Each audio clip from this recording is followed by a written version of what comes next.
There's the corporate logo. Thanks for the shout out. I was proud of the little bit of money that I spent to get that designed when I started, because those three things do work together quite nicely. F-16s, wind turbines, solar panels. You just got to be a little thoughtful, start talking early, and a number of the developers who've worked with me can attest to you can work well with the DoD, but you got to give them some time, because the five-sided funny farm moves very slowly. Now, I'm going to talk about national security and wind and solar in a number of different ways, but they're all basically war stories. I'm telling you things that have happened to me, and it's going to sound crazy. I promise there is documentation, photographic or written or otherwise, of almost everything I'm going to tell you. This is a list of the last handful of jobs that I had, and it's one way of saying, my life, my professional life has been like, let's make a deal. Someone said, would you like to take a look behind this door? And I said, sure, jumped through it, and it always ended up exciting as all get out. I was never supposed to be a fighter pilot, and if you had told me at the beginning of my 5 years of college that I was one day going to be a fighter pilot, I would have just chuckled. And if you'd have said, dude, you're going to be on active duty for almost 25 years and you were going to command the biggest fighter base in the country and lead men and women into combat, I would have said, whatever you're drinking, let's go have some, because no, I'm going to go get an MBA or go to law school or, set the corporate world on fire. And early in that 5th year of school, to impress a woman, I struck up a conversation with an Air Force officer recruiter. Was dating a really cute Navy brat. Her dad was a Mustang, E1 to E8 to O1 to O4 in his career, for those of you guys who know what it is to transition from the enlisted force into the officer force. And anytime I'd show up, he'd kind of be patting his foot on the porch and wondering what intentions I had for his daughter. And she seemed to be looking to make sure I wasn't going to go join the Peace Corps. We didn't call them gap years in those days, but, hike across the country or something. And when I'm realizing I needed to do something to impress this woman, the Air Force recruiter had a table at the south end of Mr. Jefferson's lawn at UVA. And I was too stupid to know that in the middle of the Reagan buildup, you're supposed to walk up and say, I want to fly jets. He said, well, what do you want to do? I said, well, I'm a government and foreign affairs major, not your standard fighter pilot track. I'm a German minor after studying in Europe. Let me do some intel. He flips a couple pages in his book, says, I got no officer accession quotas for intel. I said, okay. I turned to walk away. He goes, no, wait. This is the Air Force. Can you fly? I said, I don't know. I never tried. And he's absolutely dumbfounded. He scratches his head. He says, can you navigate? I said, sure. Well, how do you know that? I grew up in Virginia Beach, Virginia, sailing up and down the Chesapeake Bay and the James River. At age 20, I had already skippered 2 cruises from Fort Lauderdale out to Bimini. I said, if I can read a chart and get a boat from A to B, I can do it a little faster in a plane, right? Right. Well, what I didn't know is I was solving this guy's navigator accession quota for like the next 2 years. I end up with this pile of paperwork this thick, and find myself going off as a navigator bombardier to fly F-111s, and I very quickly realized that the dude at my left 9 o'clock for 2 feet is having more fun than I am, and he gets to call the shots. And back in those days, it was only he's. It was about 10 years later that we did the right thing and opened fighter cockpits to women. But I raised my hand and I said, can I go try that pilot stuff? Maybe used a different word for stuff. And they said, sure. I got my F-16, and then all of this stuff happened, just incredibly fun things. I was the commander of a 52-person liaison cell in Tel Aviv during Operation Iraqi Freedom, and while 99.9% of Americans in the coalition were trying to build a coalition against Saddam Hussein, I and 51 other men and women were trying to keep the Israelis out just by giving them a picture of what was happening and letting them understand that we were going to make sure Scuds did not fall on Israeli soil as they had done back in 1990-91. I got to command all of the battlefield airmen at Fort Hood and went there for the Battle of Fallujah, the second one, and I'll tell a few stories about that. Then I got to command Nellis. I created the clearinghouse. I guess another way of putting this is I have been the Forrest Gump of the renewable energy and defense industry because I just fell into all of these incredibly cool things and had a lot of fun. And hopefully as I tell you that, you'll see how clean renewable energy is so intertwined with national security, and hopefully have some time for questions. And to skip to it, the cute Navy brat and I have been married for 32 years, and for the last 3 weeks we've been in denial that our oldest son is 30. So we do have a 30-year-old kid, but that little part seemed to work out as well. Now, to the Forrest Gump story and things that I just found myself in. One key element about renewable energy and national security is breaking our own addiction to petroleum products. And I lived that firsthand as the Expeditionary Air Support Operations Group commander. And for those of you who speak Army, I was the Corps Commanding General's Air Liaison Officer at Multinational Corps Iraq back in 2004, 2005. 3rd Armored Corps out of Fort Hood was the Corps, C-O-R-E, of Multinational Corps Iraq. No fighter pilot ever grew up saying, gosh, if I'm so fortunate to be offered command as an 06, as a colonel, I hope I get to go live with the Army.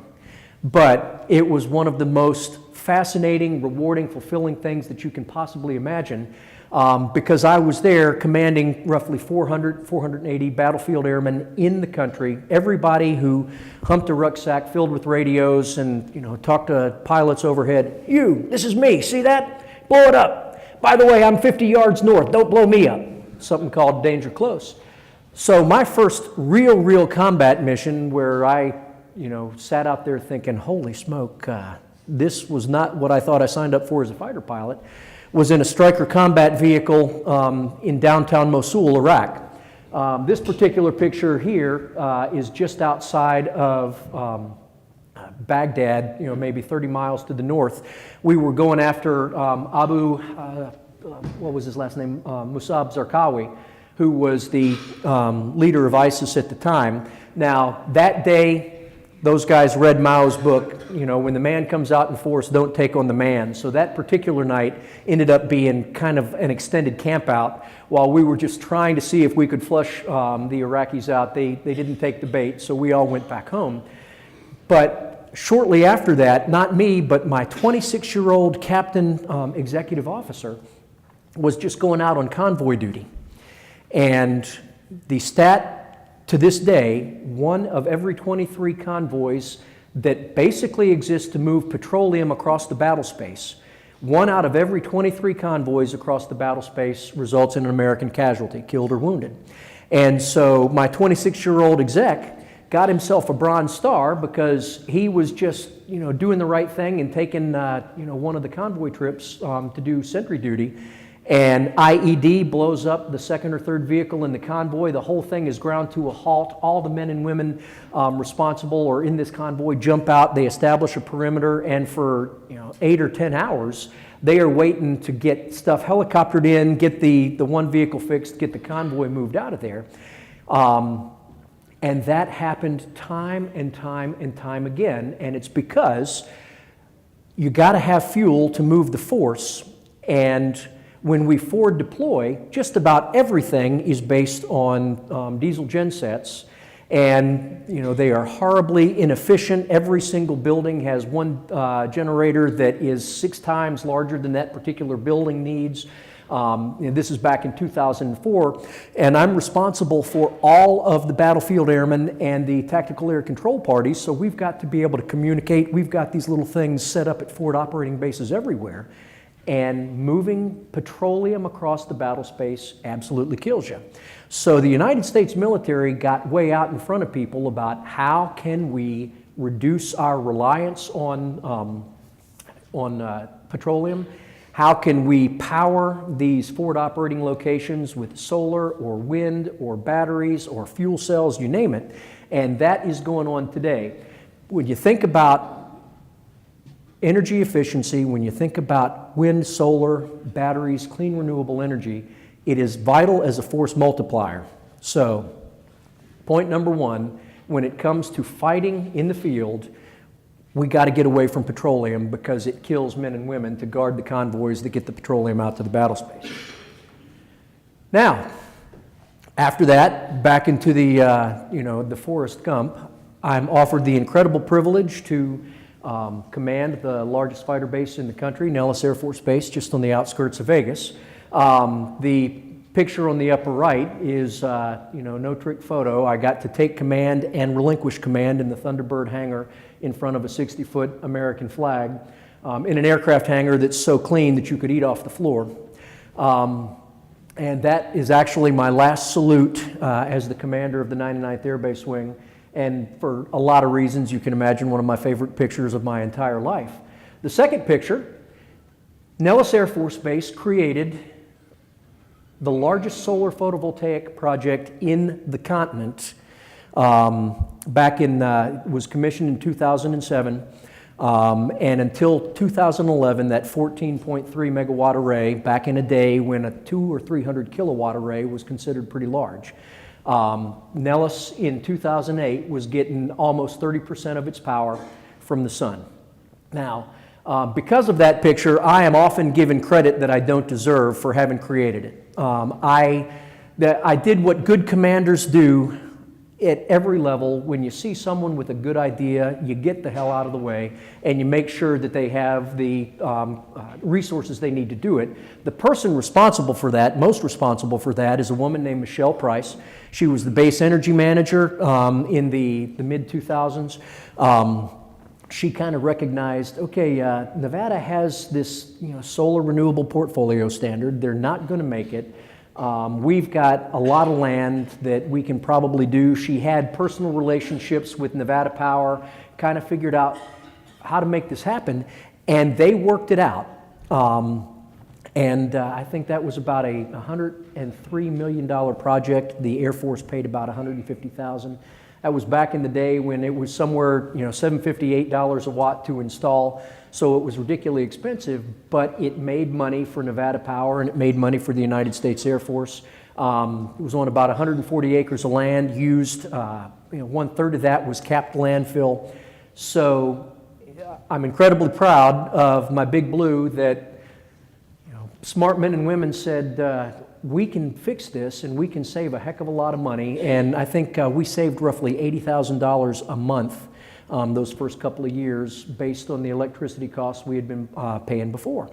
And a lot of really highfalutin people came out to see it, to include Barack Obama and Harry Reid back in President Obama's first term. And at that particular moment, I am pointing to the north and I'm saying, Mr. President, 50 miles to the north, we have the Nevada Test and Training Range, the greatest air-to-air, air-to-ground training and testing capability definitely in the country, probably in the world. Right here, we are powering our base with the sun. The sun shines all the time in Las Vegas. I think you have 30 days a year with measurable precipitation.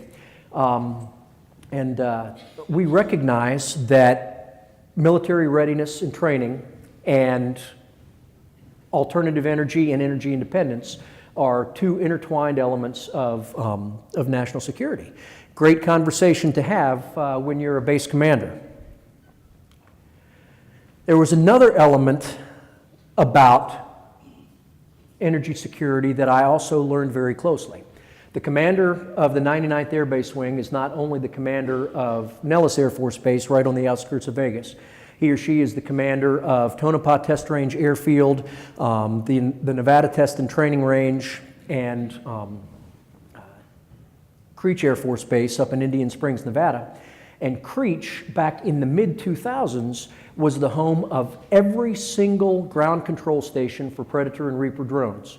There were 65 combat air patrols ongoing back in the mid-2000s over Iraq, Afghanistan, and Somalia. And they were all flown from Creech Air Force Base. And we recognized that we had a critical failure point in terms of keeping power to those things. Just like I mentioned before for the forward operating locations, the only backups at Creech at the time were banks of diesel gensets. And I've told you I'm not an engineer, I'm the foreign affairs guy. But when the engineers told me that we think there's about a 0.8 that these things will, run continuously for more than 72 hours and, guarantee 24/7 operations, I'm thinking 80% chance of maintaining operations indefinitely in some kind of a terrorist or natural disaster. That ain't good enough.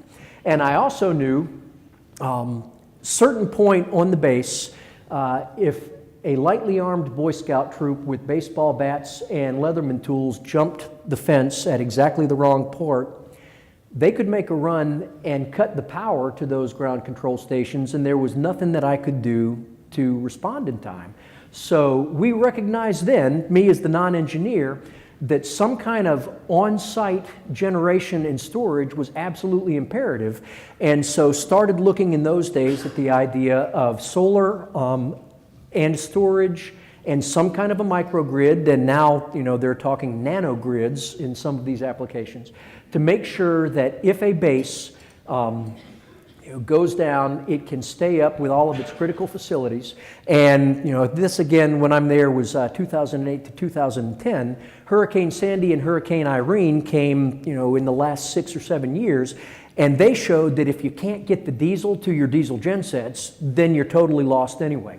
So another critical element of military capability and national security is making sure that you have 24/7 energy security and that all of your critical facilities can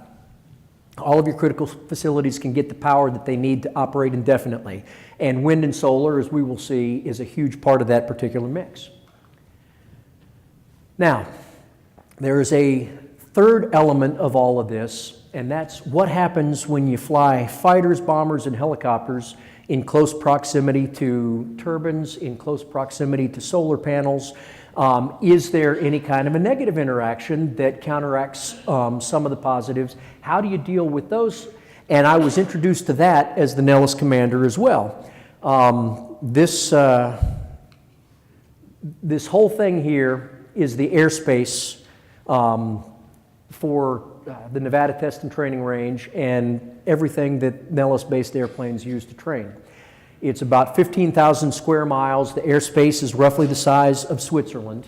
Nellis's ground, or the ground that Nellis controls, is this western side of the range. That's 2.9 million acres. So when I was the commander at Nellis, I was the equivalent of the county manager of an area the size of Connecticut. And for those of you who are interested, I can say these words in public now. Popularly, that spot right in the middle is called Area 51. Until about 3 years ago, when the CIA declassified the term, under the terms of my outbriefs when I retired, I couldn't say those words in public. Now I can. And it had some fun stuff. One brief aside, I was co-hosting an energy forum in downtown Las Vegas, and I used to make a crack. Look, I don't get to talk to the aliens. I talk to the aliens' handlers. The aliens' handlers say that they need strawberry ice cream, so my men and women go out and buy strawberry ice cream and leave it on the doorstep. And so I made that little euphemism in public, and I see in downtown Las Vegas, Nevada, 4 notebooks coming open and people starting to furiously scribble. And I could suddenly picture Nellis commander admits aliens in Area 51. So I stopped using that particular, example. But because of all the incredibly sophisticated stuff that's going on there are sensors that are trying to be able to detect things with the radar signature of a ping pong ball and develop tactics and counter tactics and all kinds of great stuff. And so the signature of anything that gets built around here is very, very closely guarded. And so down here, this is called the Sally Corridor. Nellis and Las Vegas are right down here, and 200 sorties a day, 6 to 7 days a week. Aircraft enter and exit the range through there. We had one guy want to build concentrating solar right in this location, and we had another company that wanted to build concentrating solar right in this location. And back to earlier exhibit, I'm not an engineer. I'm thinking when the CEO of Solar Reserve Corporation wants to come in and have a chat with me, that it's just about being good corporate neighbors. We want to kind of do something for the airmen at Nellis, or we want to be a part of your solar stuff. Instead, he puts his finger on a map. He goes, that is going to be the site that revolutionizes solar energy and storage. We're going to build a 110 megawatt solar power tower with molten salt storage. We're going to produce power deep into the hours of the night. And the world will never be the same. I said, man, that is really, really cool sounding, but the aliens would not like a tower right there. And so that was their throwaway entering argument. He says, well, how about 20 miles away? I said, 20 is better than 4, but let's let the really smart people think about it. And at this point, Harry Reid gets involved. Writes a letter to the Secretary of the Air Force saying, what's this colonel at Nellis doing? And why can't we get this really cool project built for Nevada? Now, his office had actually tipped me off the night before. I knew his staffers well. I tell everyone, if you are ever so fortunate to be a base commander, it's really cool to be 50 miles away from the sitting Senate Majority Leader's hometown because you get a lot of help, a lot of attention. And I got a lot of help and a lot of attention on this one. They said, look, the senator knows what you're doing, and he respects everything that you're going through. But he's really irritated that Big Air Force is leaving this to a colonel in Las Vegas and wants to get just a little more attention. And so it ended up working very nicely. We got that attention. MIT Lincoln Laboratory, federally funded research and development center, on the outskirts of Boston, does a whole bunch of really green eye shades work. And they said, okay, we can't live with 4 miles, we can't live with 20, but this tertiary site, 34 miles from the corner of the range, that would work if you build it in the northern 2/3 of this right-of-way application, because then there's some terrain shielding and frequency absorption, and we're good. Lo and behold, completely by accident, Forrest Gump became the first person in the United States of America to get to yes, finding the balance between a really sophisticated energy project and very sophisticated and sensitive military capabilities. This other one down here was going to be really, really problematic, and Bush administration appointee who was in charge took a very, very hard line on property rights and said that's all private property. If the Air Force doesn't want those solar towers down there, either buy the property or buy an easement. And so I was kind of dumbfounded, and luckily the aviation gods or the aliens came to my rescue. That particular landowner had some difficulties telling the truth on his tax returns and was cordially invited to go to Parchman Prison for a couple of years, and that problem just went away. So don't know how we would have ever gotten to yes on that one, but we did get to yes up here, and that project is the Solar Reserve Tonopah project, also called Crescent Dunes. So this gave me, by accident, this bird's eye view and deep role in how all of these military compatibility issues work. And I retired out of the Nellis job, thought I was going to go, jump straight into the renewable energy world. I had been so fascinated, so impressed by the men and women on the other side of the table who really believed in a triple bottom line. They wanted to turn a profit. If our companies don't turn a profit, the whole system fails. But you can turn a fair profit that's good for people, good for the planet, and that entire ethos fascinated me. And based on this, I wanted to get into the renewable energy industry. And the Deputy Undersecretary of Defense, Dr. Dorothy Robine, says, Dave, not so fast. You know all that stuff about how you got to yes with this energy project? Well, that's happening all over. I'm fighting with an Air Force 4-star who is worried about a radar up here, the Shepherd's Flat wind project on the Columbia River Gorge up in Oregon. I've got to find an office that can deal with these radar issues and these military airspace issues, and I would like you to come to the Pentagon and do that. And I said, thank you, ma'am, but there's no way that you could force me to come back to the Pentagon for my first job after I'm out of active duty. Famous last words. 4 months later, when the miracle job hadn't transpired, and my beautiful Navy brat is tapping her foot on the porch, going, "When are you going to start getting paid again?" Off I went to the Pentagon to solve these issues. And this is old. I just pulled it off the web yesterday, but these military training routes haven't changed in decades.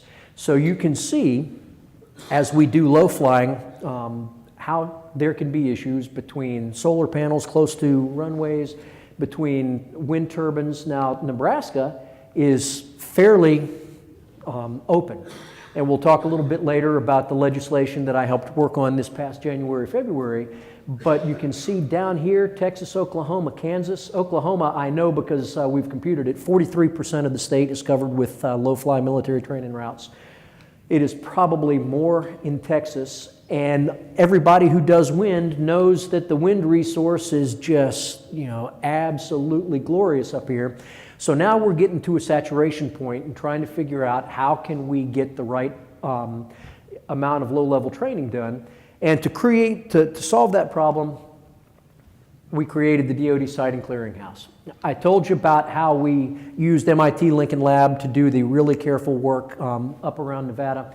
And then this here, the four-star general that I just mentioned was the commander of U.S. Northern Command and NORAD, and the aptly named fossil radar, because the air traffic control radars in our country are like 50s technology with 1973, 1980 builds.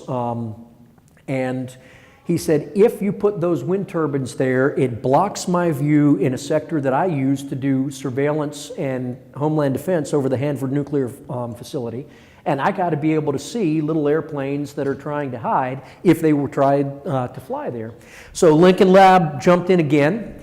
The physicists and the radar engineers know exactly what's going on with the large metal and fiberglass spinning things. Blade tips on a standard utility scale turbine go at about 200 knots. And every surface-to-air and air-to-air radar out there is trying to see that Doppler shift and track something that flies 150, 170, 200 knots.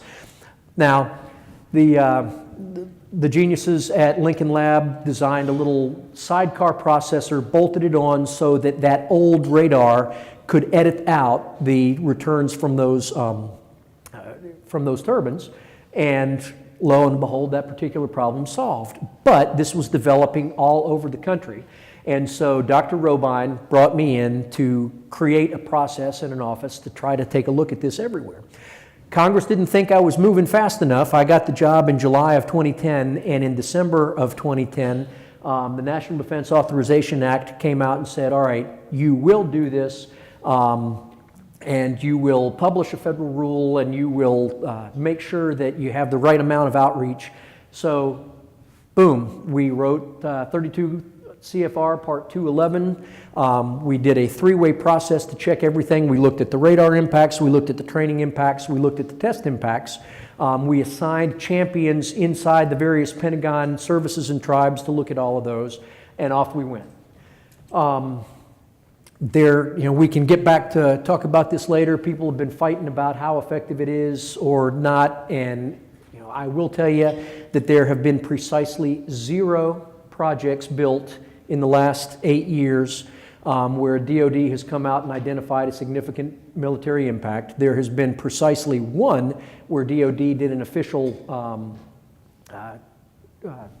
objection to the project in the form of a letter from the Deputy Secretary of Defense to the Secretary of Transportation, because the FAA controls, as anybody involved in wind, FAA oversees anything that is taller than 200 feet off the ground. And interestingly enough, one of the guys who was involved in that sole rejection is in the room, so I'll let him identify himself if he feels like it. But where people will say, well, there's only been 1 objection, right, but there have been more than 14,000 reviews of projects. There have been, I think, 19 mitigation agreements signed where a developer either moved turbines or paid to upgrade radars, et cetera. And this past year, under the new administration, because they didn't think it had enough teeth, they took 80% of the federal rule that we wrote in 2011, and they just put it into law. So what was 32 CFR Part 211 is now Title 10 United States Code, Section 183 Alpha. And we have seen good state legislation Oklahoma is a great example of that, signed this past year, that just forces very early communication and makes sure that a developer, probably a year or year and a half earlier than they would have, long ago, goes to DOD or comes back to the Oklahoma Corporation Commission with proof that they have worked with DOD to eliminate the most adverse effects of the project. Nebraska had a very carefully tailored set of legislation this year. There are 6 or 7 very small, and we're talking like a few acres, 10 or 12 acres, helicopter terrain flight training areas used by the Nebraska National Guard. And those, just because DOD is so vast, very honestly, something that minuscule might get overlooked in a big bureaucratic process. And so the wind industry came together and said, yep, we don't mind guaranteeing the support of the National Guard. We detest, and I myself will tell you, anybody in the clearinghouse all day will tell you, that a moratorium or some just buffer area, 25 miles, 50 miles, you take it, it's meaningless. But if you have some very narrowly tailored things like these small helicopter training areas, go ahead and call them out in state legislation so that every developer knows, hey, there's this little chunk of ground over by Lincoln and we've just got to stay at least a mile away from it because the National Guard does good stuff. So, again, if you have more detailed questions, we can come back to it later, but the clearinghouse does work, and I'm going to go back to its batting 1,000. Since the clearinghouse was created, there has never been a wind or solar project built where DOD has identified a significant military impact. Now, I got to go work for Apex. It only took me 27 years, but I realized that paychecks were larger and your life was far freer when you worked for the private sector and didn't have your paycheck signed by the US DOD. My first job, I created Apex Clean Energy's federal business unit and went out to try to sell renewable power to the military, try to solve some of those problems that I had seen as the commander out at Nellis and create that 24/7 energy security. And it was a heck of a lot of fun. We pitched Fort Irwin, didn't get it. I think they never ended up building that project. One of the most exciting things that we created was a pitch for Fort Detrick, and this was back in 2011, 2012, and I had spent my first year, 2013, spent my first year at Apex telling them, look, when you're dealing with the military and RFPs, you don't color outside the lines. If the RFP says there are 276 items you need in a checklist, you do all 276, because if they find one check that's not there, you're gone. Then I came back and I said, except in Fort Detrick, we're going to color outside the lines. Because they said, well, we want solar, but what we really want is a 24/7 energy security clause, because there are some things, if you think Fort Detrick is the military equivalent of the CDC, and there are some things in their freezers that you really don't ever want to thaw out. So you want to make sure that Fort Detrick in a couple of key locations never loses power. And so we said, okay, we can do you your 12 megawatts of solar, but if you let us negotiate with PJM for ancillary services and we can create additional income streams, then for the exact same price of solar, we can give you 12 megawatts of solar, 12 megawatts of reciprocating engines, I think it was 36 megawatt hours of battery storage, and we can give you that 24/7 capability at Fort Detrick. And because we had colored outside the lines, the good people at Defense Logistics Agency Energy read, well, what is this ancillary service? Nope, denied, boom. That one, I think it went to Amoresco. They built a straight up solar panel and on we went. But that experience at Apex led to the success at Fort Hood, and Rich mentioned it in the opening remarks. 50 megawatts of off-base wind about 50 miles away, Cotton Plains project in Floyd County, Texas. 12 or 15 megawatts of on-base solar. And this is then Assistant Secretary of the Army, Catherine Hammock, and CEO of Apex, Mark Goodwin. He's one of the Fort Hood generals, and key couple of folks in the middle, that is the only hybrid and the Army's largest PPA, and there is also capability to put a battery on it later. So that is built in, and if and when the Army says, yeah, it's time to go 24/7 island capable in this portion of Fort Hood, they can do it. And Rich mentioned it's about a $500 million project, a $497 million PPA over 28 years. So this is the proof that you can really get there, and that wind and solar and storage and alternative forms of energy become a massive force multiplier for the military. There are opportunities for everybody out there just like you. I pulled this off the web yesterday. This is the Army slide right off their Office of Energy Initiatives, and it's showing you all the projects that the Army has rolling. Here's the Fort Hood project. They've got biomass at Schofield Barracks. They've got biomass up at Fort Drum. A subsequent slide will have a bunch of websites that you can go look, but each of the services has this same idea. You can never use the same words, so what the Army calls OEI, Office of Energy Initiatives, in the Air Force is OEA, Office of Energy Assurance, and in the Navy is the REPO.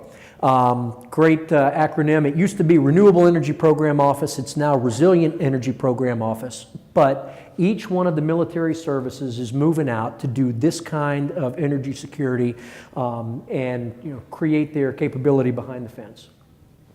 Now, people were worried when the Trump administration came in that, we're not going to be able to do this. I tell any of my clients when we are talking about trying to sell power, this isn't about green, this isn't about tree hugging. Don't go telling folks in the Pentagon that you're going to save the planet.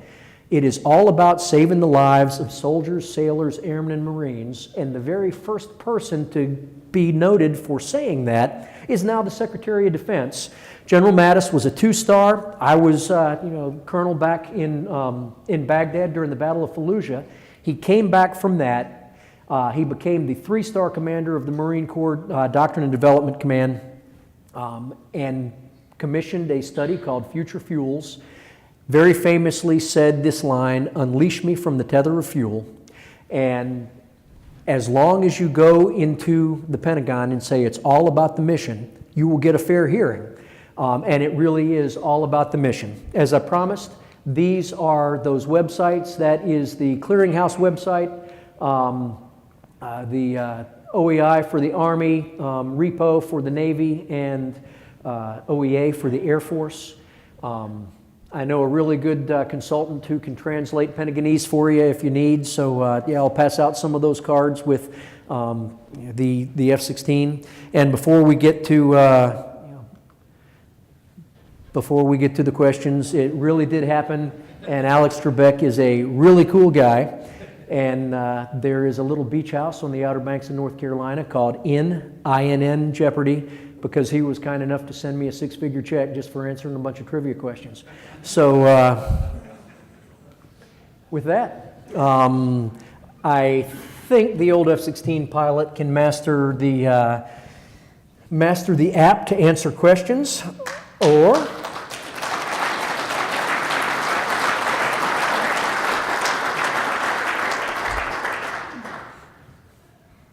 you can just holler, please. There are a number of accelerators and incubators that specialize in that. One that immediately comes to mind is called NSTXL, National Security Technology Accelerator. And that's a private entity that works with DoD. There are labs, CERTIP and ESTCP, that are part of the Office of the SecDef. Strategic Environmental Research and Development Program and Environmental Security Technology Certification Program.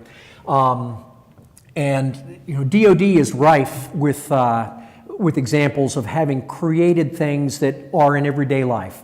Bet you didn't know that the United States Air Force at Rome Lab created CD and DVD technology. It was because in AWACS planes, they couldn't carry big enough tape decks to tape an 8-hour mission and come back and debrief. And so they created the technology that is in everybody's home today. Because of defense, we have radars, we have jet engines, we have the internet. You know, DARPA and DARPANet was the forerunner, Al Gore's claims notwithstanding. So if you are looking for that technology transfer, there is also a Silicon Valley unit that was created by Ash Carter before he left as SecDef under the Obama administration. The name has changed slightly, but it's DIU Defense, I'm not sure, but there are precise technology offices to help entrepreneurs with those things. And in this particular world, look up CERDP ESTCP. So SERDP.gov or org. But again, Strategic Environmental Research and Development Program. Next question. Did you have a situation where you worked with some of these DOE national labs on some of the stuff that you were doing? Absolutely. The best example is for people who do solar. While I was at the clearinghouse, we had the first couple of questions about solar panels and flight. There was one unique case somewhere in New England, Manchester, New Hampshire or something, and it was almost the perfect storm because I had always told people, look, we've got 14 megawatts of solar underneath outside downwind at the busiest fighter base in the country. Flying over a PV panel is kind of like flying over a lake. If you look right at an image of the sun with a perfect angle of incidence, you'll get a little face full of light, but it's not bad. Now, concentrating solar, heliostatic mirrors, troughs, very different. I mean, you can really get a face full of light and blind yourself. And there was one case that I was starting to mention where they built a solar panel on top of a parking garage at the precise eye level of the control tower. And for the same time every day, again, your physics of light, angle of incidence equals angle of reflection, and the air traffic controllers couldn't see because they had this big glare right in their face anytime they looked towards the end of the runway. So Sandia National Lab, a guy named Cliff Ho, Dr. Cliff Ho, created what is called the SGAT, Solar Glare Hazard Analysis Tool. And I've spoken to a couple of people, a couple of developers last night who have played with SGAT, and you can just type in the exact parameters of a solar project and the exact location of any field, civilian or otherwise, and it will do the analysis and tell you, do you have red glare, which is an after image on your retina, or yellow glare, which, yeah, it's a little bright, but you can just kind of look away. Well, that tool has now been franchised through a company called Forge Solar. And the young man who was number 2 on the Sandia team, who was actually writing the code, he owns the company that runs Forge Solar, and so for $145 a month, something like that, you can get yourself a subscription. It's user-friendly. Now, one of the funnest things that I got to do in this DOE spinoff is I've got a subscription and I'll run these things. And we had a county in North Carolina that had never approved a small commercial scale solar project, and Farmer Joe had legitimately a grass strip in his backyard, and he was well liked by the planning commissioners. And he said, if you put that solar panel there, it'll be dangerous and I might crash. And so for that particular company, I pretended that Farmer Joe's grass strip was Nellis Air Force Base, and I put a series of points, initial, turn to final, base turn, etc. And I went and I briefed these guys. I said, okay, if this were Nellis Air Force Base, speaking as, with the experience of someone who has, flown F-16s over solar panels, you get precisely 0 hours, 0 minutes of glare per year.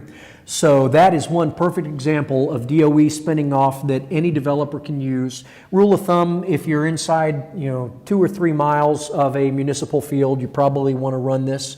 And again, if you've got to go talk talk a county commission or planning commission through it, I know a really good consultant who can do that for you. Next. Sir. As a base commander, you're connected to a utility for part of your power. Yes. At what point does that utility's generation mix, that's moving to more and more renewable, start to worry you from a resiliency standpoint? I'd say just the opposite. Now the question was, the base is connected to a utility. At what point does moving towards a more renewable generation mix start to worry you? And with my experience at Nellis, it's quite the opposite. It doesn't worry me. I have seen, we're getting really good with wind and solar at, predictions in 5-minute chunks of when the power's coming up, when the power's coming down. We're getting really good at managing loads. It tends to be a very good partnership because with the utility, the military can often be one of their, if not the biggest customer. And when it's a rural co-op, that is almost always the case. If you've got a base out in a sparsely populated county, that base is probably that co-op's #1 customer. And they can work together very closely to put all of the things into the mix that create that energy security. And a lot of the military is looking at on-base, essentially black start capability. So you would have, that solar or perhaps natural gas, that battery, and the microgrid that makes sure that you maintain 24/7 power to your ops center and your hospital and a couple other things. But then you have the capability, once the grid outage has been fixed, to use the base to kickstart the local community. And everybody realizes, the base commander is, in effect, the mayor, but he realizes that it's a completely interdependent relationship. If your base personnel can't make it to work, because everything off base is shut down, then you can't operate. So to have that kind of relationship works well. The Navy is pioneering that with Sub-Base New London, Connecticut. There is a public-private partnership, and that's another thing to get to the technology question and others. Public-private partnerships are big with the military now because there is not extra money out there to solve all of these. And, the military, like everybody else, likes using OPM, other people's money. And so if you can come with some kind of financing or a partnership solution, then the military is going to be wide open. And different parts of recent laws have expanded the authorities for the military to use those for municipal services, trash, fire, police, utilities. So that's a good thing to explore. Anything else? Sir? Yeah, are there any approaches or strategies that the private or public utilities should learn from the defense sector in terms of renewable energy projects? Any strategies that the utility sector should learn? I would say the pre-Colin Kaepernick Nike solution, just do it. It is good. And you can always find excuses not to do something. I have been told, and this is not meant to be a slam at utilities and their bureaucracies, because I come from the most ponderous bureaucracy ever created by man, except maybe the Soviet Communist Party, the Pentagon. But our utility model, our grid, is still kind of a Thomas Edison 1880s to early 1900s model. Let's open the doors and do as much to get to the next, the 21st century grid that we can. And for all of the reasons that I've highlighted, we've got to break our reliance on petroleum. I didn't get to, perhaps one of my personal war stories. October the 24th of 2004, 5:45 in the morning. The guys from ISIS started lobbing mortar shells into our living and sleeping area, and I'm actually hearing gravel falling down on the top of my trailer, And I'm lying there in bed going, well, this is special. Ain't no point in trying to make a run for one of the bunkers. Is this the day? And it kind of hit me there, or a little bit subsequently, that our addiction to oil had paid for those dang mortar shells that were being shot at me. So to me, it is the ultimate in geostrategic stupidity to pay somebody to shoot at us. So the more we do to be completely interdependent and to stop, oil money is fungible. If we don't buy it, somebody else is going to. So let us create, from purely geostrategic reasons, a situation where we don't have to dig stuff up out of the ground. Let's, take what God or Mother Nature, whatever you believe, has given us. And once you build that panel or that turbine, no fuel costs. And no petrodollars going to petrodictators. And again, as Rich mentioned, we see just how difficult it is to be tied to petrodictators. And, the shine is certainly off old Mohammed bin Salman as the great liberator and savior of Saudis. No, we got to get out of that business altogether. So just do it. Anything else? Going once, going twice. Thank you very much for your attention, and it's been an absolute pleasure. Take care.